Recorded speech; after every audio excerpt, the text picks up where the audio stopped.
Hello uglies and welcome to my channel. My name is Jer. I'm going to be talking about the Boulay Brothers Gods of Death Part 1. Now, first off, Part 1. Crazy. This episode was so jam-packed with content and I'm going to try and move through it as seamlessly as possible, but my god, was there a lot to talk about. First off, I want to say I'm really loving these recaps that are happening. I thought maybe it was just a one-off thing last week, but I'm really happy to see that the Boulays are starting each episode with like a little skit, but also talking about what happened last week in the previously and kind of setting up expectations for storylines. I think that's really cool. I love that we're getting a little more involvement from them in that process. I want to see more. I'm excited to see more of how these go. Second thing, with the video messages, if nobody is clocking it, the Boulays are getting bloodier and bloodier every single video message. And I can't wait until the last one where they basically are going to look like Carrie, covered in blood because they're murdering all the monsters. And it only makes sense that they get bloodier as they go. Very cool little detail that they've included this season. So now, let's talk about this actual challenge, because I'm going to be honest, the Rock Challenge is one of those that's sort of like Snatch Game in regular Drag Race, right? It's staple. It's been done so many seasons in a row. Everybody looks forward to it because it's the big group one. What's going to happen this time? Who is going to mess up and is going to ruin the whole performance and drag the team down and everybody guns for them? Who is going to perform so excellently that we weren't expecting? Because there's always a twist winner every time. Someone really creeps up out of the woodworks, and usually someone goes home that a lot of people really enjoy. So this is one of those that I have a love-hate relationship with. I like it because of the stability of what it is as a challenge, and I love legacy challenges in reality shows. I love Snatch Game. I love the makeover challenge in like Project Runway. Consistent challenges are really fun, and I think they're great and healthy for a reality show. I don't always love the content that happens when you put drag queens and kings together, because there tends to be a lot of headbutting and strife, and I don't always turn up for that, because sometimes it's just like petty, silly, stupid drama, you know what I mean? So it's always interesting to see how this one pans out. They did a twist this time though, and this time it is broken up into two parts. One, which is the floor show, and after that floor show, someone gets chopped immediately. And then in part two is where the group challenge begins. They get to record, and this time the Boulays are actually using these vocals for their song that they're dropping. I can't wait to see how this turns out. And it's kind of a gag that someone is going home without even getting to do the actual challenge. You could make an argument that the challenge is creating a rock look, and that the Monsters of Rock look is the first part of the challenge, or is the solo challenge, and then the group challenge is next. But it's kind of one question mark. In any case, I was not prepared for what was going to happen. I want to make a couple comments before we move into the floor show. And that is, I'm really glad that Anna woke up.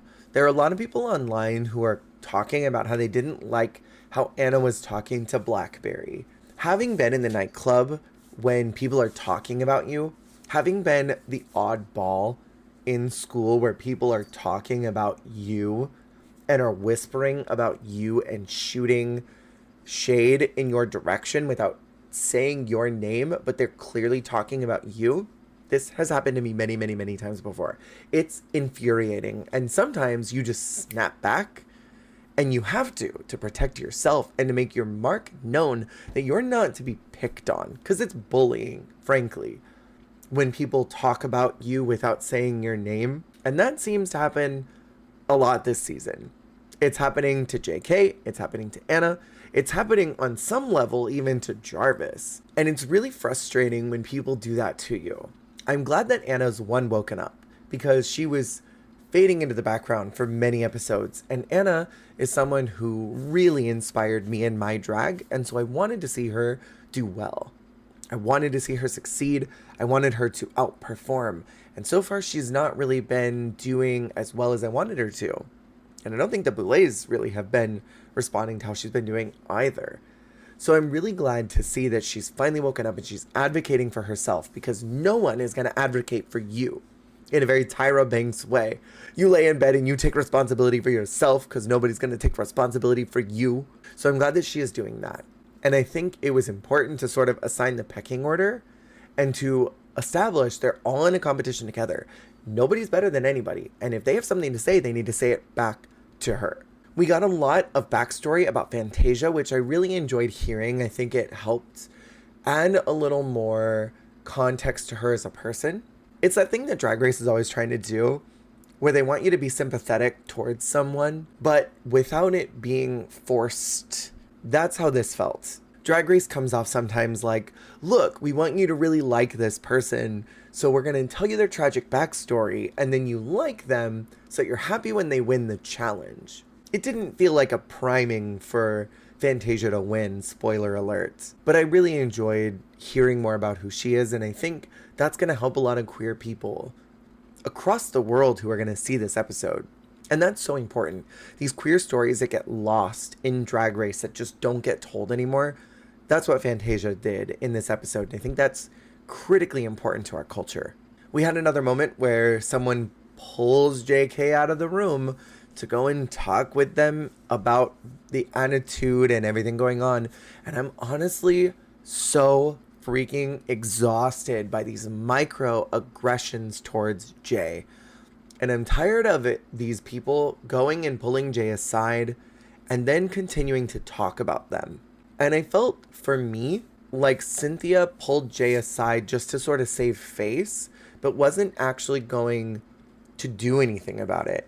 And wasn't actually going to change her mindset or behavior about Jay. I'm glad Jay addressed the drink thing from last week. And a lot of the other performers tried to write it off like, oh, it wasn't that big of a deal. It was funny, blah, blah, blah, blah, blah. And listening to the Boulets podcast where they don't even understand why Jay is getting bullied, I continue to be baffled why everyone is picking on this monster. They're all oddballs. They all know how it feels to be picked on. And yet there's always this thing that happens in groups, this sort of hive mind thing, where someone gets targeted as the problem and everybody reacts towards them and them alone. And to me, I said I felt it feels microaggression-y about a person of color. And I don't like that. It's really bothersome. And I know that Jay is prickly, but we learned this episode the reason why they're prickly is because they don't want to get hurt. So they make people laugh at them or make themselves a joke and sort of hurt others before they can hurt them. I've been that person. I know how that feels, to feel like you're the butt of the joke every time. So you would rather be the joke and you control the hurt and the narrative before someone else can do it. But it still really sucks. And I don't like how they're treating him. And I think it's bothering a lot of fans too. And I think fans are noticing this behavior and we're not responding well to it. Going forward, if Jay sticks around, I want to see them stop pulling this nonsense because I'm tired of it. It's feeling really catty and it feels gross to see. So now, let's get into this floor show because there is some stuff to talk about. So first up, we have Orgotic. Now, this was such a freaking cool look. I like that everything looks crumply and crunchy. It's giving bat, but something about it is also giving like Umbreon. I loved the filth aspect of ripping a part of the wing off, and there was the like fleshy under layer right underneath it. This was such a cool look, but I hate the boots because I feel like I feel like Orc can't walk in tall shoes, and I don't understand why they insist on wearing these shoes because it doesn't seem like they can perform well in them, but they look so visually cool. I loved the look. This was one of my top looks because I thought it evoked rock. Something about Bat evokes rock and roll to me in some weird way. I can't explain it. Then we have Fantasia giving us a Tina Turner inspired look, or at least that's what it looks like to me. It sort of felt like another cosplay or another illusion. And Tina in her own way is like a goddess of rock, so I appreciate the reference. For me, this was like a safe look because it was really good and it was really strong, But for me, I feel like what I'm missing as a viewer is a connection to who Fantasia is. I look at Fantasia and I say this beautiful trans goddess, this person who has fought through so much adversity and has carved a name for themselves in the world, is very well known. When I think about Fantasia and when I look at her other works that she posted before Dragula, I think of this really glamorous, body positive, pageant goddess. Not even a queen, a goddess. And I think about that. And yet, everything we've gotten so far has been illusions or cosplays.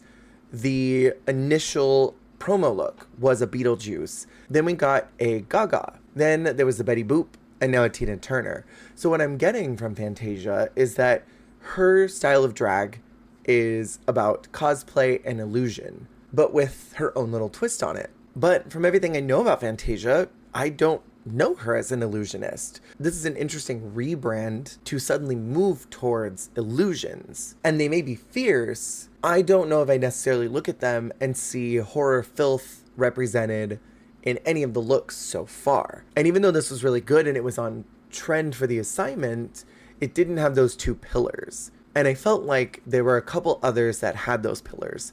Orgotic, for example, was giving horror and filth through the whole presentation and was still giving orgotic. And then my next top, I felt like was giving horror the whole time. So for me, this was an incredibly safe look. I'm not the Boulets, so I'm not the one who makes the decisions, but I was pretty surprised that this was the winning look. And the performance must have been really stellar to make it through. One of my favorite things though about the Boulets is that they're not in the business of embarrassing long-time entertainers. They're not gonna bring someone in like Fantasia or Anna and embarrass them. They're gonna try and help nudge them in the direction that they want for their show, but it's not like RuPaul, who brings in a fabulously established entertainer and tries to wreck their career. I'm glad that the Boulets don't do that. And so on that end, I'm glad Fantasia won something. I was just pretty gagged that it happened. So then we have Jarvis Hammer giving us Thing 1. What was this look? This was really funny and unintentionally funny. It's the color choices of doing this very intensely cartoon red and then this very electric blue that gives Dr. Seuss. And I love that this episode, there was so much hummus to the fungus of longtime idols in the world. I loved the Ziggy Stardust inspired look. I just don't think it was super effective. I think had maybe the hair been red and the costume been blue, maybe it could have worked a little bit better. But it just was kind of an odd choice. And yes, Bowie is another rock god in their own way. I think it was a perfectly acceptable concept. I just don't know how well it was executed. However, I do love the Satan star that's right in the middle of the coochie. It's very fun. I love the upside down cross. As I get older, I'm very into sacrilege. And I like the idea of it. I just don't think all the pieces worked, and that's why Jarvis was in the bottom, rightfully so, and deserved that bottom placement. Next, we have what was my winner of the entire week, Nia Huru. And for me, Nia won with the moment that she walked out onto the stage. But then she won again when this katana turned into a microphone. To me, this was giving a Chinese Baby Metal. And if you don't know Baby Metal, they are a Japanese rock group who sort of infused pop and cutesiness into hardcore screamo rock.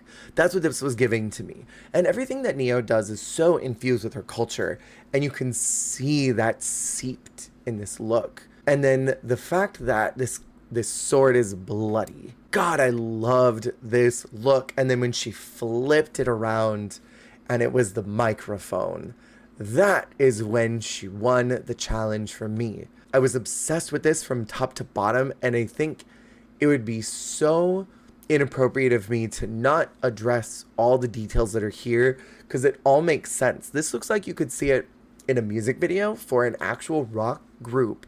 One, But two, it also looks like it'd be a really fun performance outfit because it's got all these intricate details that are coming off of it with these straps on the sides. So as you move around, as you're thrashing, as you're twirling in any capacity, you will see all this movement. The goal was to have big spikes, big hair, big makeup, big everything. And maybe on the end of it not being like tall and huge and like a big hair assignment, there wasn't huge hair silhouette. All of this worked as a rock look. And that's why it was my favorite. But I do think that maybe if it had just something higher, it could have won because the challenge was big everything, and the only thing that's really big on this are the sleeves. But it was a big sweep in the right direction, and I thought it should have been rewarded with another win, and that makes 4 weeks in a row that Neo's been in the top. At this point, I think we should just crown her. Next, we have another reference to a idol, and this is an Elvis-inspired look from Throb Zombie. Now, I loved the idea of this. I think, obviously, doing the king is really smart. He is a rock legend. This is definitely someone who we would, this is super recognizable. This is super smart and very intelligent. I think where it falls apart are in the colors. The colors bring it to a sort of camp place that I don't think was as effective. But maybe it's the fabric choice too. I'm not sure what it is about it that's not reading correct. And I don't think it's a color. I've changed my mind. I think it's the fabric choice. And I'm noticing that the collar has all this stonework on it. There's even stonework at the coochie, which is smart, and it flares out. There's nothing going on the bat wings. And I think that was a mistake. There was a missed opportunity to add something there to sort of draw the eyes away from how cheap the fabric itself looks, because it's very shiny, and shiny materials don't often look expensive. So if there was a stone or some type of distressing to do that, I think it would have made it look better. Plus you can see some stoning on the outside of the wing where it's sort of puckering. And I think if that had been addressed, I think it could have been a more solid look, because it's really the wings are really the only bad part. The Boulets did say the performance was not very strong. There was a little bit too much going on. There were a couple of missed opportunities, I feel like, in the performance. But overall, it read horror to me. And I feel like Throb has such a strong point of view in drag. And for Dragula, I thought this was a decently safe look. Then we have one of my favorite looks aesthetically, which was this Scene Kid look from JK. And I cannot tell you how happy this made me as a person who grew up with Scene Kids so heavy in my high school. I had friends that dressed like this, even down to the tiny little tiara that was broken, the little like uwu fingers, the asymmetry of the lower half, all the drapery that's on it, these long exaggerated sleeves that were so fun in movement. I think that's what I liked the most about it, was the movement of it all. Even down to these details of the tie, having these stripes on it that are mirrored on the sleeves.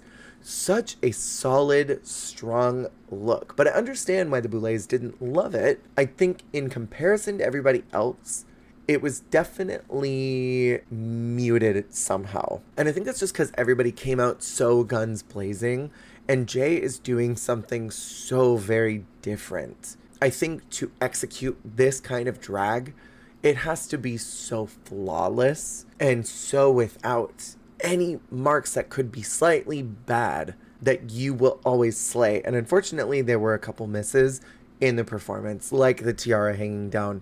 But I just want to say I'm obsessed with Jay's mug. The beat is perfect, and this brand that he has stamped on his face of what his drag is so excellent to me. And one of my favorite things that Jay does is this little like nose scrunch thing that I can't replicate, but you'll see it a couple times. Last week when Jay won the challenge, his nose like scrunched up a little bit, and like then you could see the nostrils going up, but it was like in a happy scrunch. And this week when they announced that there was going to be the final challenge, the extermination, you could see his nose scrunch up again, and it just made my heart happy. Like, Jay is so cute. And people that are not understanding Jay's drag and not liking it and responding well to it, I don't know how to explain to you why this is a stellar performer. And people that are gathering that prickliness are living a very privileged life that they've never had to be that person. Because if you've never had to be the person that's got to stab people before they can stab you, you've had a very nice luxury life. Because that takes a lot of brokenness to be that person. It takes a lot of distrust to be that person. And so I really like Jay, and I really want them to go far. And I'm finding that most people that are not responding well to Jay tended to be popular or are popular now. So next we move to Anaphylactic. And God, I love her. I love this woman so much. She really turned it out this week. This look was excellent and somehow very British to me in a way that I can't explain to you. I loved all the movement pieces. I love the way that it opens up. The gloves are perfection. The boots being similar fabric to the gloves, and all of this being this coherent thought. This is a cool look, and the eye patch was a great detail choice. It feels very on brand, and so for me, this is a very high look. Had Orc and Neo not done so spectacularly, I think that Anna easily could have been in the top 3. In my opinion, I would have probably swapped out Fantasia for Anna and had Anna be top with Neo winning and Orc being a close second, because Fantasia's look was really good. But again, I think that this actually incorporates a level of horror to it. Not that black has to read horror, but something about this does look scary. If I saw this, like a promo of this on stage, I'd be like, ooh, that's kind of scary. It leaves me a little uneased. And that's what I think everything should do. And then I felt like that's what this did. Next, we have Blackberry, and I loved this look. This is the first time this season that I've looked at something Blackberry wore and I turned up to it. I thought this was a really solid look. I understand why the Boulets were upset about the contouring, and the hair probably would have weighted down a little bit with these big spikes. So I'm kind of glad that it was gone. I loved this Kiss-inspired makeup. I loved these shoulder details with these almost like Bowser Koopa spikes with this mesh bodysuit. The breastplate and the body, everything about it was so on the nose. The only thing that I think it was missing was something scary. It lacked a horror element, because I think this just looks cool. If I saw this promo, I'd be like, damn, that looks like a cool performer. That looks like a cool band. I want to know what they're making. But a lot of these other looks, I'd be like, ooh, that troubles my soul a little bit. This just looks cool. I feel like a God of Rock look should make you feel cool and scared at the same time. This just makes me think that it's cool. But this was a solid look. This was strong. And I don't think this was bottom 3 worthy. I was confused about that. Of all the weeks that the mark has been missed, I didn't think that this was one of them. Then we move into a Cynthia doll, who, in my opinion, was bottom 3. I did not love this Guy Fieri bodysuit. Yes, I did call it a Guy Fieri bodysuit. I didn't really like the hair, and I think the same thing that Throb had going. Something about some of the fabric choices look a little bit cheap, and a rhinestone would have helped kind of elevate it a little bit. And I think all the fire details are just a little bit too much. I look at this and my eyes are overwhelmed with things to look at, and it just sort of feels like there's no focal point. You have fire on the knees, fire at the ankles, fire in the stomach, going in 2 different directions for some reason. You have fire at the breasts, but then there's a jacket that goes over that has more fire on it. And wait, there's more fire in the makeup. But wait, there's also fire around the boots. There's just so much. My eyes are fighting for a focal point. And I think the makeup is really cool, but then this hard front wig with not really a lot of intricate styling or detail that went into it to create this mohawk, that's also a little bit distracting too. And I am a queen who likes a hard front wig. I have turned up many a hard front wig to a club and tried to pretend it was a lace. This is just so harsh and severe looking, and it looks crinkled in a weird way. So there's like a couple little detail things that I didn't like. And so for me, I felt like this was a little too on the nose, and it didn't feel like it had a point of view. When I think of God of Rock, I have said again and again, I wanted to let my spirit be at unease, and I want to think it's cool. This is sort of just an eyeball assault, and I don't particularly think it's cool or scary. I don't think it looks godlike to me, and I thought that this was definitely a low look. I think the story potential of Jay and Cynthia lip syncing after having just talked in the cauldron about where Jay's coming from. This could have been one of those Drag Race story lip syncs, but maybe they didn't want to do that. Maybe they were worried about it coming off like a production moment, and that's why they didn't do it. But this was definitely a low look for me. The only detail that I love are the devil horns that are on the boots, but I don't really understand how that incorporates with the rest of the look. Like devil shoes with fire, so you're a devil person, but nothing is really giving devil besides the flames.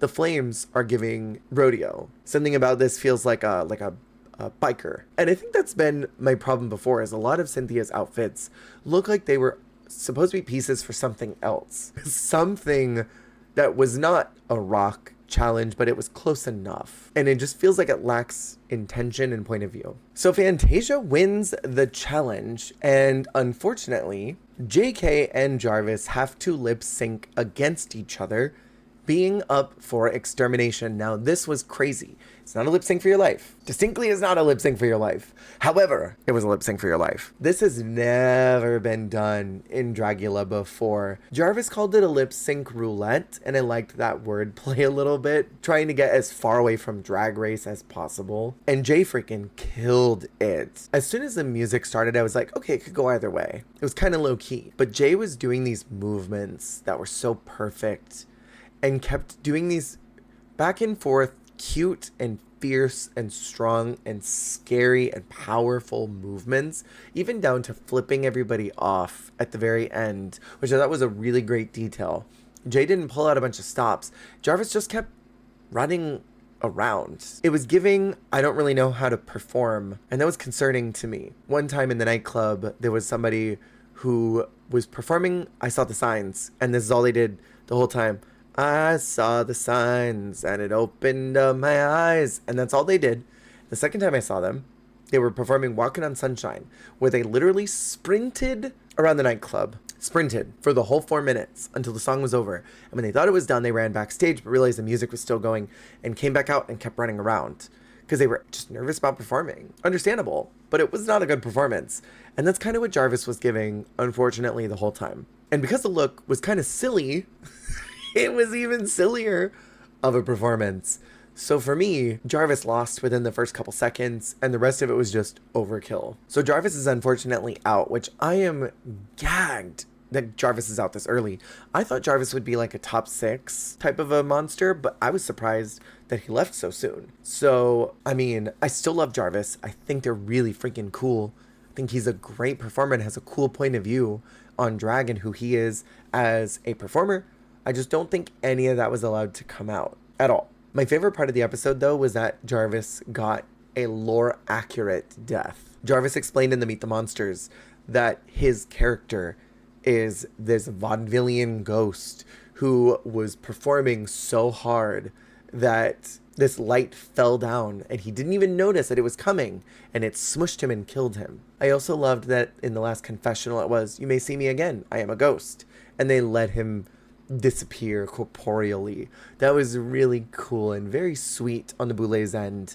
That, again, they're here to encourage these performers. They're not here to embarrass them. So allowing them to maybe collaborate a little bit on how they die and what happens afterwards, I thought was really cool. I liked that a lot. So next week is the group part of this challenge. And again, I can't wait to see how this turns out. I think it's going to be messy because on team 2, we have Orc, Cynthia, and Jay, and Throb.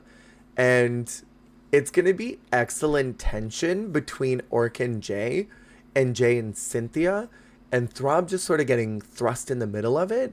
So that worries me that Throb might end up getting too far into his own head and might not perform well. I have no doubt in my mind that Jay and Orc are going to turn it out. I worry that it's going to be Cynthia and Throb up for elimination because they might just not collaborate well enough together. I'm also curious how Blackberry and Anna are going to work together, considering that they seem to have a little tension. And obviously Neo not having a ton of performance experience is going, I think, to hurt her a little bit in the challenge.